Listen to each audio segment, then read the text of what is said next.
Graham, a 1-1 draw. How would you assess your first game in charge? Obviously, I'm bitterly disappointed. We should have won the game. Let's be honest. We had the better chances. The game should have been dead and buried. 6 yards out, we missed a great chance. But I was really pleased with our work rate, our attitude, and our commitment. The tempo was okay, but I needed to be higher. I needed to be better, and we'll get there. But I was really pleased. Lots and lots of positives. And if the truth be known, yes, we should have won. I think the opposing manager would agree with them comments. We probably got a little bit lucky in the first 2 minutes where they came off the crossbar. But these lads have worked their socks off for the last 3 days for me, so we deserved that little bit of luck. But after that, we defended resolutely. They just kept getting bigger and bigger coming off the bench. We had to head it. We had to put our bodies on the line. And I thought it was a real manful performance, to be quite honest. What did you say at half-time? Because it was in the second half where Mansfield really came into their own. Yeah, I wasn't comfortable. With the first half. I just thought we were running along with them. I just thought we were waiting. I thought we maybe paid them a little bit too much respect. Yes, they're a promotion chasing team. They're in the top 7, and rightly so. We knew the way they would play, but I just wasn't getting enough from 1 or 2 or 3 or 4 individuals that can do it. They can do it, and they showed it in the second half. Now I just want a little bit of consistency and a little bit more. I'll always ask for more, to be quite honest. But look, at the end of the day, I would say, and you guys will probably correct me, you will know a little bit more about the situation, but I actually think the crowd got us over the line at the end of the game. The crowd got us the draw. You could see the lads were getting tired. You could see they were sinking. And the reaction from the crowd after the goal, when the goal went in, it was like we scored. They absolutely got up and clapped the lads because they could see they were leaving everything out on the pitch. And I have to be honest, I thought the crowd was absolutely immense today, to be quite honest. Just rewinding the clock, you named your first 11 as Mansfield Town manager. What deliberations and considerations did you make when you decided upon that starting 11, Graham? Well, I obviously had to consider playing at home. There's 1 or 2 lads that haven't had a great time playing at home. I had to look at the data, who would run, who would chase, who would press, and who would close down for me. I had to get a little bit of pace. Yes, we're not as, in size wise, we ain't as tall as Northampton. Possibly if I had 1 or 2 taller players, I might have lent towards them today.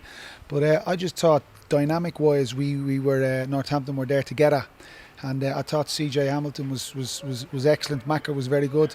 In fact, they were all excellent today, and they can feel bitterly disappointed tonight that they didn't win the game. But it's something to build on. What were you most encouraged by?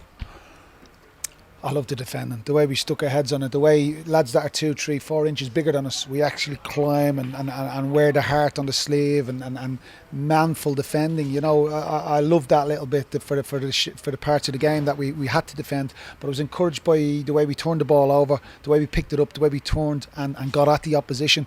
We created a couple of chances. I thought Andy Cook as well was different class up front. So there is plenty to work with. All round, the crowd encouraged me. The players encouraged me. All round, yes, I would have loved 3 points, but all round, I have to be relatively pleased against the promotion chasing team. I have to be relatively pleased with a point. Yeah, you mentioned the crowd there, and for you personally, you got a raucous reception when you came out the tunnel.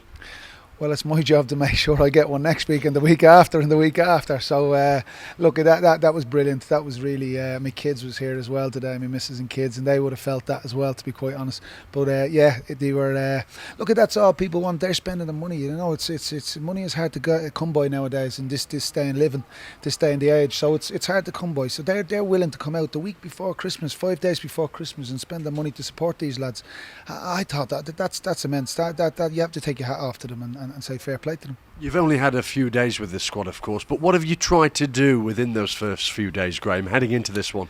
Well, first and foremost, I think I spoke about it on Wednesday, Thursday in our press conference. I think we had to lift them. We had to give them a little bit of confidence, and their body language wasn't great. So we had to pick them up. We had to install that self-belief. We had to let them know that they were good players. They're playing at this football club for a reason. We had to encourage them, and we just had to get a little bit of structure and a little bit of organisation to them. And I think that's shone through today.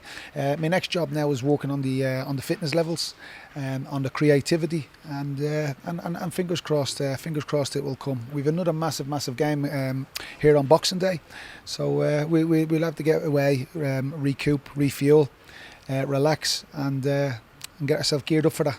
Yeah, what's the schedule looking like over the next few days? Because you've got many a game crammed into this Christmas period. It will be busy. It will be busy. This is the time of the year that all footballers dread, to be quite honest with you. So there's plenty of work to be done. The lads won't get much time off, to be quite honest, as harsh as that might sound, but I think that's not just this football club. I think that's up and down the country. It's part and parcel of the job. It is what it is. They get 6 weeks off, 7 weeks off in the summer. That'll be the time to relax and enjoy themselves. But for the time being, we're getting away. We'll assess the game on Monday morning, and then we'll turn our attention quickly to Port Vale at home on Boxing Day. Might they be in on Christmas Day? Might they be in? Yeah, might they be in training? They might be, and they might not be. That's open. What will you be doing on Christmas Day? Well, I'll be doing the same as what the players are doing. Whatever you do, have a happy Christmas. Brilliant. Thanks a million for your support. Pleasure.